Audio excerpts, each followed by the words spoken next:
আজকের ওয়েদারটা খুবই সুন্দর, আকাশে ঝলমলে রোদ। এই ওয়েদারকে অনুভব করতে করতে আমি এবং আমার ভাই দোকানের উদ্দেশ্যে রওনা দিয়ে দিয়েছি। দোকানে এসেই দেখতে পারলাম দোকানটায় ছিল একটু নোংরা। তো দোকানটাকে খুলেই প্রথমে ঝাড়ঝাঁটা দিতে শুরু করে দিলাম। তো ঝাড়ঝাঁটা দিতে দেওয়া হয়ে গেলে এদিকে আমি সবজির জন্য প্রস্তুতি নিয়ে নিয়েছি। প্রথমে পেঁয়াজগুলো ভেজে একের পর এক মশলা দিয়ে দিলাম। মশলা দিতেই দোকানটায় সুগন্ধে ভরে গেল। এই সুগন্ধের ফলে সবজিটা নামাতে নামাতেই দুই একটা কাস্টমার এসে বললো, দেখতেই পারছো। এদিকে তার জন্য ভাই পরোটা গুলিগুলো কেটে নিচ্ছিল ফটাফট। তো আমি তাদের জন্য ফটাফট করে সবজিটা নামিয়ে তাওয়াটা বসিয়ে নিলাম। একের পর এক পরোটা ভেজে তাদেরকে দিতে শুরু করেছি। কেউ 6টা পরোটা নিবে, তাদেরকে 6টা পরোটা দিয়ে দিলাম। এইভাবে করতে করতে কিছু ভিড় লেগে গিয়েছিল এবং তারপরে চলে আসলো একটা ভাই, তার 2টো পরোটা লাগবে এবং 2টো নিয়ে যাবে। তাকেও পরোটা ভেজে দিয়ে দিলাম ফটাফট করে। তারপরে আরও 2-1 জন করে আসতে শুরু করলো দোকানে। প্রথম রাউন্ডের ময়দাগুলি শেষ হয়ে গেছিল, তারপরে কিছু পরিমাণ চাপ পড়ে গেছিলো, যাতে ক্যামেরার সামনে আসতে পারিনি।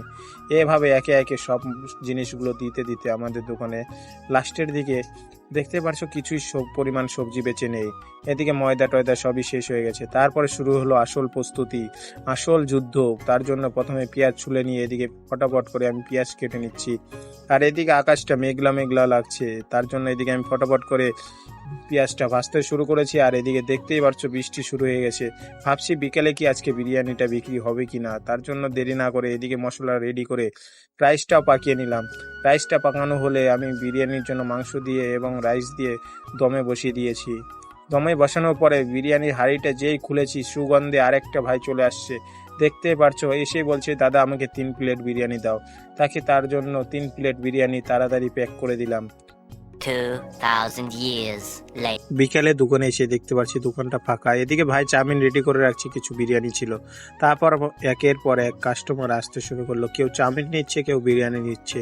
এদিকে ভাই তাদেরকে চাউমিন দিচ্ছে, আমি এদিকে বিরিয়ানিগুলো দিতে শুরু করলাম। তারপরে লেগে গেল হুরপার মারামারির মতন গন্ডগোল। এদিকে দেখতে পারছো এত কাস্টমারের চাপ যে দুই ভাই কথা বলতে পারছিলাম না। কেউ বিরিয়ানি খাচ্ছে, কেউ নিয়ে যাচ্ছে।